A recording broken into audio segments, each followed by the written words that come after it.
चीन में नए वायरस का आतंक, क्या फिर लॉकडाउन लग सकता है? क्या ऐसी स्थिति वापस से बन सकती है कि दोबारा से लॉकडाउन लग जाए?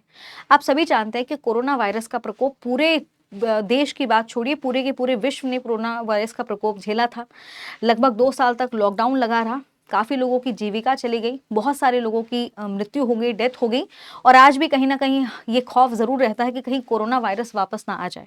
अब इसी दौरान आप सभी जानते हैं कि जो कोरोना वायरस था, उसकी स्टार्टिंग ही चाइना से हुई थी।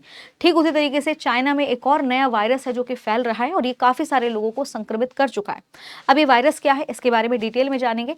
तो अगर मैं इस वायरस की बात करूँ तो इस वायरस का नाम है HMPV वायरस। अब ये क्या वायरस है, ज़रा इसको देखते हैं। इस वायरस का पूरा नाम हो जाएगा human metapneumovirus. Human metapneumovirus इसकी फुल फॉर्म है। तो देखिए स्टूडेंट, हो सकता है करंट अफेयर के रूप में आपके पेपर में सवाल बन सके, क्योंकि यही से सवाल बनते हैं आपके एग्जाम में, राइट।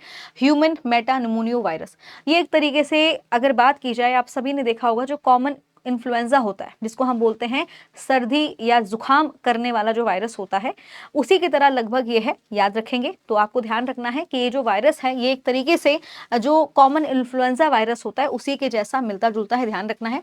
अब क्योंकि चाइना जो है हमारा पड़ोसी है, तो देयर इज अ चांस कि वहाँ से जो संक्रमण है वो भारत तक भी हो सकता है, भारत के लोगों को भी ये वायरस प्रभावित कर सकता है। तो हमारे जो स्वास्थ्य एजेंसीज हैं उन्होंने इस चीज़ के ऊपर कड़ी निगरानी बनाई हुई है कि भारत में इस वायरस का प्रकोप ना देखने को मिले।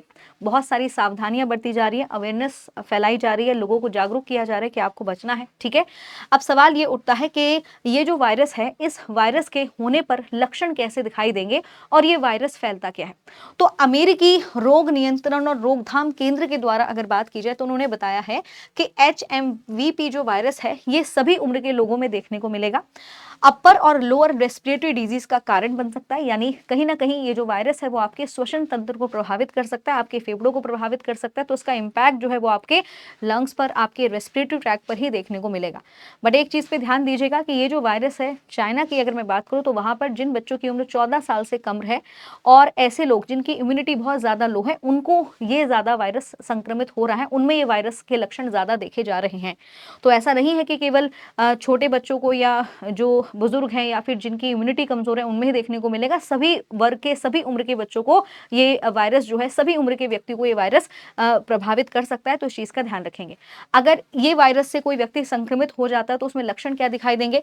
तो जो सामान्य लक्षण दिखाई देंगे जैसे खांसी, बुखार, नाक का बंद हो जाना, सांस लेने में तकलीफ, इस तरह के सिम्टम्स यहाँ पर आपको दिखाई देंगे, जो कि जनरली आप लोगों ने देखा भी होगा कि जब हमें कोल्ड हो जाता है तो तब भी हमें कुछ इसी तरह के सिम्टम्स देखने को मिलते हैं। तो बहुत ज़्यादा घबराने वाली बात नहीं है कि ये वायरस बहुत ज़्यादा, हालांकि चीन में बहुत घातक बन चुका है, लेकिन अगर मैं बात करूं तो इस मौसम में इस तरह के वायरसेस का होना बहुत आम बात है। लेकिन अगर आपको सावधानी भी बरतना है, क्योंकि ये वायरस बहुत भयंकर रूप भी ले सकता है, क्योंकि आप सभी जानते हैं कि वायरस जो होते हैं वो टाइम टू टाइम म्यूटेट करते रहते हैं और आगे जाके फिर उनको कंट्रोल करना बड़ा भारी हो जाता है, ठीक है।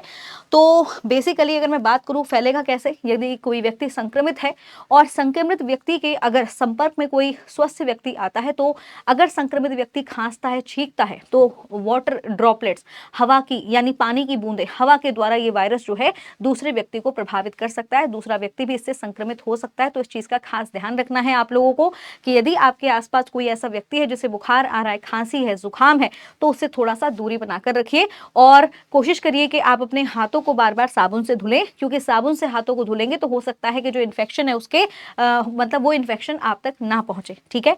वहीं पर अगर बात की जाए कि संक्रमण से बचाव का तरीका क्या है, तो संक्रमण से बचाव का तरीका यही होगा कि जो मरीज है अगर उसको हो भी गया है ये वायरस या इससे वो संक्रमित हो गया है, तो क्या करना है भाई, बार बार साबुन से हाथ धुलना है, ठीक है। और बार बार साबुन से अगर आप हाथ धुलेंगे तो इस बीमारी को आप फैलाने से बच सकते हैं, क्योंकि बेसिकली क्या होगा, अगर आप छींक रहे हो, खांस रहे हो और उन्हीं हाथों से आप किसी और व्यक्ति के संपर्क में आ रहे हो तो उस व्यक्ति को भी बीमारी फैलेगी, फिर उससे और व्यक्तियों को फैलेगी, तो इस तरीके से संक्रमण फैलता चला जाएगा। तो आपको कोशिश ये करनी है कि बार बार अपने हाथों को साबुन से धुलना है, राइट। और सबसे इंपॉर्टेंट चीज होगी, अगर जो आपके, जैसे आप खांस रहे हो, छींक रहे हो, तो उसके बाद जो आपके हाथ हैं, अगर हाथ गंदे हैं तो प्लीज़ उनसे अपनी आँखों में नहीं आपको कुछ मतलब करना है, राइट। तो गंदे हाथों से आपको अपनी आँखों को नहीं टच करना है। नाक या मुँह को छूने से बचें तथा बीमार लोगों के साथ निकट संपर्क में आने से बचें। यही तरीका है, इन्हीं वजह से आप क्या कर सकते हो, इन्हीं तरीकों को फॉलो करके आप इस वायरस से बच सकते हैं, ठीक है। बाकी स्टूडेंट, निगरानी इसके ऊपर बनी हुई है। भारत सरकार का स्वास्थ्य मंत्रालय भी देख रहा है कि भाई कोई ना कोई मतलब पूरी एक तरीके से एहतियात बरती जा रही है कि भारत में इसके लक्षण देखने को ना मिले, भारत में इस वायरस का प्रकोप ना फैले। तो बाकी आप लोगों के लिए भी यही एडवाइजरी जारी कर दी भी गई है कि थोड़ा सा ध्यान रखेंगे अपना, और इस समय थोड़ा सा ठंड से बचकर रहने की कोशिश करिए, क्योंकि कहीं ना कहीं ये वायरस जो होगा, या आप सभी जानते हैं कि इस मौसम में जुकाम, सर्दी, बुखार आना आम बात है, तो उसके लिए हमें सावधानी बरतनी पड़ेगी। थोड़ा सा सावधानी बरतिए, अपनी हेल्थ का ध्यान रखिए, अपनी इम्यूनिटी को अच्छा करिए, काढ़ा वगैरह पीजिए, ठीक है, गर्म पानी का सेवन करिए, तो आप इस तरह के, आपकी इम्यूनिटी भी अच्छी होगी और इस तरह के वायरस से भी आप बच सकते हैं, ठीक है। तो इसी के साथ स्टूडेंट ध्यान रखिए अपना भी और अपनों का भी। Thank you so much.